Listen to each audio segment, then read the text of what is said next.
que estamos en Jueves Santo, queremos recordar estas fechas, digamos, que tienen su origen en los evangelios de la religión católica y el cristianismo, para despercudirnos un poco de la fe, aunque inevitablemente vamos a hablar de figuras que están rodeadas de esa devoción, pero vamos a mirarlo ahora desde un punto de vista legal, porque en la pasión, muerte, por lo menos en la pasión y en la muerte de Jesucristo, el Cristo del año cero, digamos, hubo todo un proceso legal que se ha resumido en este librito que tengo aquí, que se llama, vamos a la cámara 4, ahí está, El Expediente de Cristo. Un tribunal de justicia de Jerusalén emitió el expediente número 490 en el año 33 DC. El juez era el procurador Poncio Pilato, el fiscal, el sumo sacerdote Caifás, y el procedimiento un juicio sumario. Está con nosotros el autor de este libro y quien además es director ejecutivo de la Sociedad Bíblica Peruana, el doctor Roberto Miranda. Muchas gracias por venir, doctor. Buenos días, Claudia y Jaime. Encantado de estar aquí hoy Jueves Santo. Una primera precisión que quisiera que se hiciera, porque es muy interesante el planteamiento que usted tiene en el libro, pero estamos hablando de un planteamiento que usted ha estudiado a partir del Jesús religioso, ¿no? Porque el Jesús histórico, digamos, no hay evidencia científica de su existencia probada y comprobada, pese a que, bueno, muchos creemos en esta figura, ¿no? de Jesucristo. Entonces, esa sería mi primera pregunta. O sea, ¿en base a qué usted hace estas elucubraciones judiciales? Deepak Chopra escribió un libro llamado El Tercer Jesús.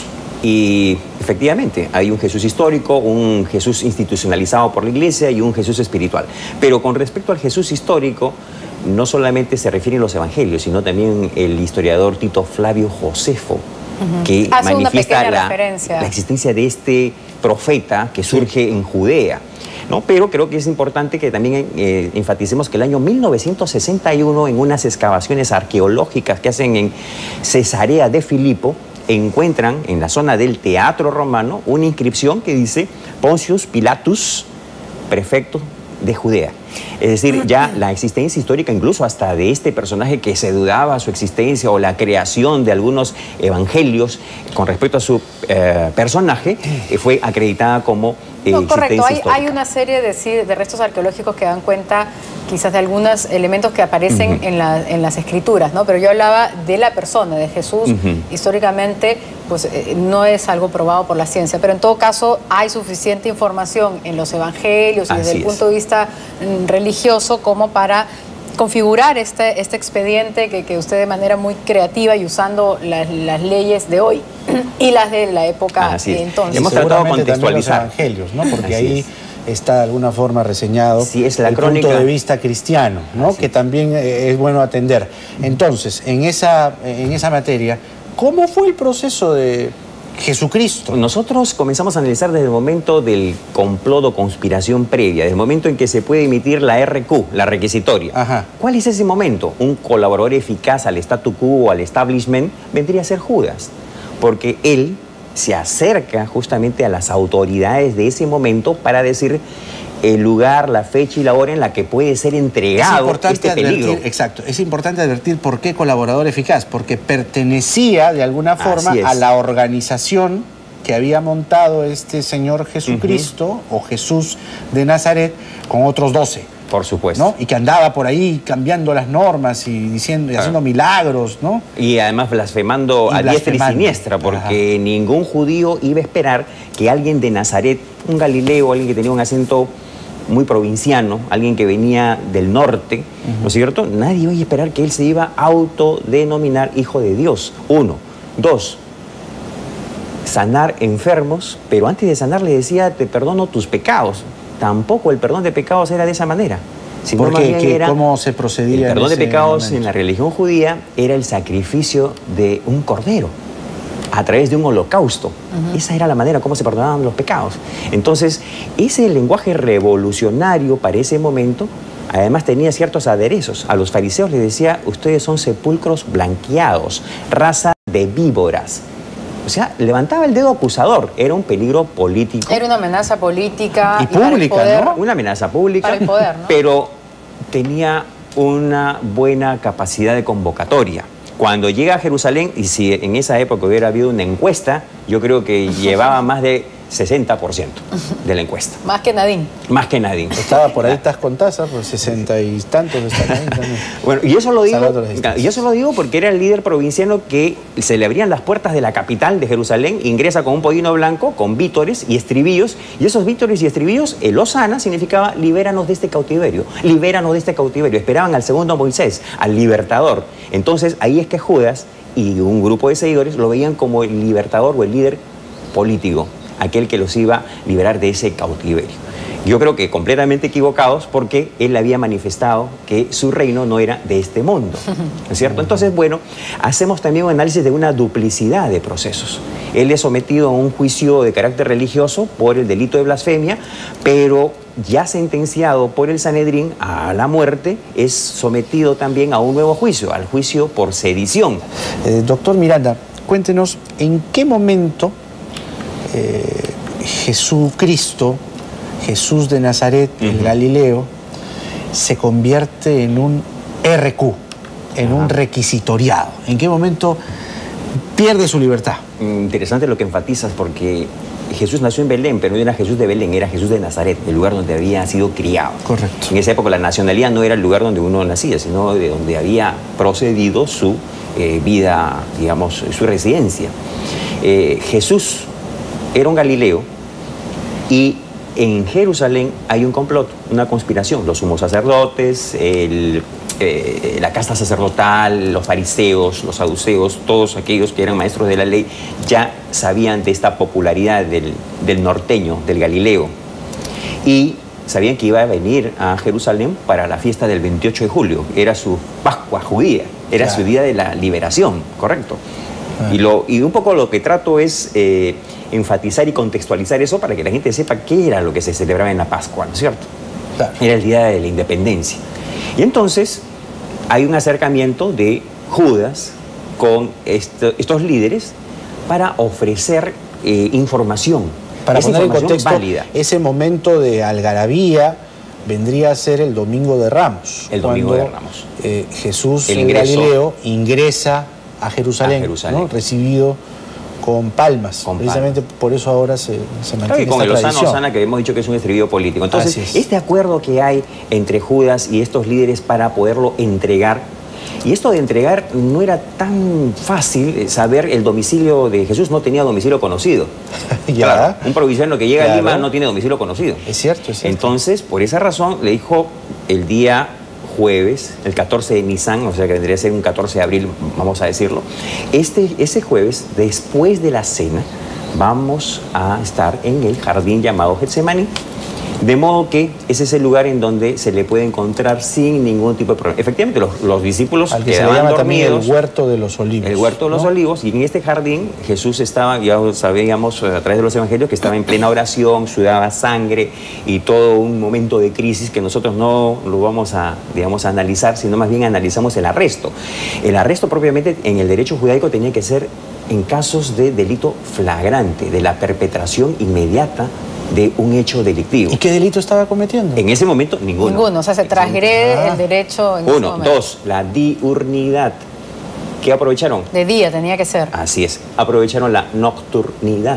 Por eso que al momento que lo vienen a aprender, primeramente no le piden DNI, no tiene Identifac, no hay una hoja de requisitoria propiamente, y la contraseña era: a quien yo le dé un beso, a ese prenderle. Porque sabemos que Jesús no tenía pues una aureola de santidad, no era un personaje en la cual le brillaba el rostro, sino que era uno más Común y de los corriente. demás, era común y corriente, menos aún en una oscuridad.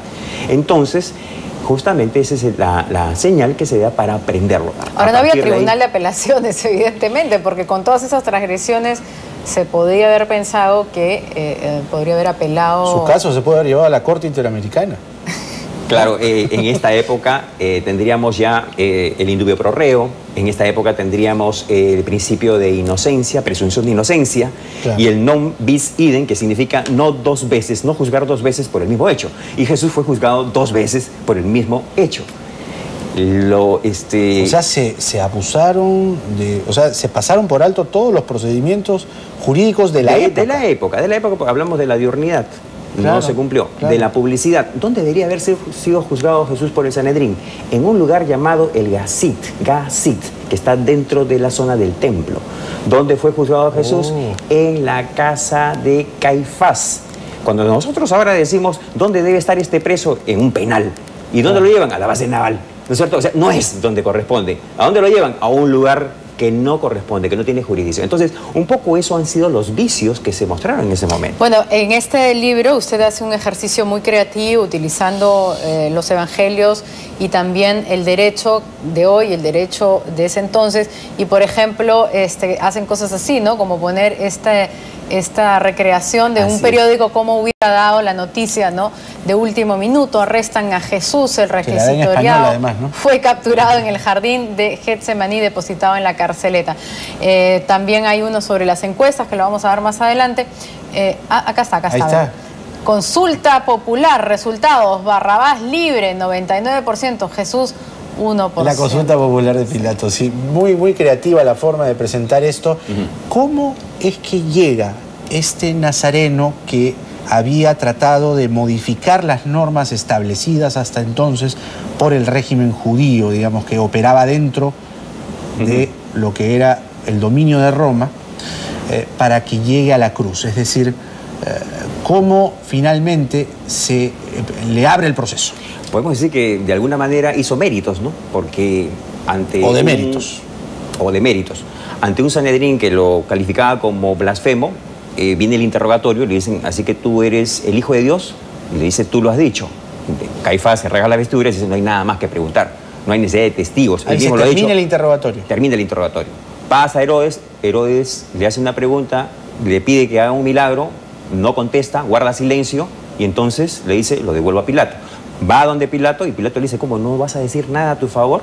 ¿No vas a decir soy inocente? ¿No vas a presentar testigos a tu favor? Soy inocente. Claro, no dijo eso en ningún momento, no presentó testigos.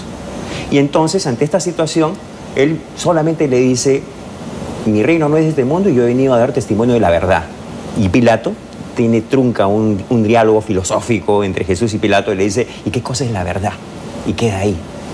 Pilato, de alguna forma, de acuerdo a lo que se puede uno advertir de su participación, sobre todo en este momento, siente en el fondo una ligera admiración por este personaje. Sí. ¿No es por verdad? la formación que tenía Pilato, no le encontraba efectivamente ningún tipo de culpa. Claro. Eso de la blasfemia, Pilato, con su mitología romana y con los dioses que tenían, no venía con la de Yahvé o de Dios, claro, no tenía problema con eso. El tema era que fue un poco extorsionado porque los líderes del momento le decían, si César se entera que tú estás liberando a este hombre, entonces te vas a volver enemigo de César. ¿Por qué razón? Porque la sedición era un delito de lesa majestatis, era en contra de la majestad del imperio. ¿Y qué cosa habían los testigos falsos manifestados? Este señor manifiesta que no se debe pagar tributo al César. Y no había sido así. Dada al César lo que es de César y a Dios lo que es de Dios. Claro, ahora se sintió presionado por el poder político y por el poder y por la presión del pueblo. Por supuesto, grupo de presión. Asusado ahí. Claro. Unas ONGs, digamos, ¿no? Pero había una portátil ahí, ¿no? Una portátil que llegó al patio de Caifás. Ajá. Y lo llevan al patio, porque no participó el pueblo, el popular nunca fue convocado, no hubo pregoneros. La soldadesca romana pudo haber llamado con sus caballos a cada pueblo para que puedan venir a una consulta. Por eso que ponemos ahí la consulta popular de Pilato fue la del momento, únicamente poner al peor elemento, al peor enemigo de aquella sociedad que era Barrabás, ponerlo en una balanza con aquel que prácticamente no había cometido ningún acto de violencia. Yo creo que Pilato se la jugó y dijo, en esta gano. Claro, y Jesús muy dignamente no sentía quizás que necesitaba defenderse porque no sentía que había cometido ningún ilícito, ningún atropello. Su reino y sus palabras eran para otro tipo de mundo, para el mundo espiritual, y era algo que por supuesto el poder político no lo entendía. Eso es digno de resaltar lo que acabas de decir. O sea, en el fondo este personaje admirado y venerado por los cristianos, fue consecuente consigo mismo. Claro. Es decir, en ningún momento se traicionó a sí mismo ni utilizó las leyes humanas para decir, como le correspondía, tráigame a Lázaro para decir que yo lo he resucitado, ¿no? Claro. Tráigame a los leprosos, yo los he curado, No, ¿no? porque además, según su palabra, su reino y sus palabras y sus enseñanzas estaban mucho más allá de este reino mundano, ¿no? Admirable. Doctor, muchísimas Y por eso gracias. además Jesús traspasa las barreras del cristianismo, ¿no? Es un personaje y nos ha dividido en dos la historia universal. Sí. Antes de Cristo y después de Cristo. Por Muchas gracias, Jaime. La historia se divide en dos, gracias a él. Bueno, gracias, muy doctor. interesante, le felicito por este ejercicio tan creativo e interesante del expediente de Jesucristo. Roberto Miranda, autor del libro Expediente de Cristo con nosotros, a propósito del Jueves Santo. Venimos rapidito, 9:04 con lo último.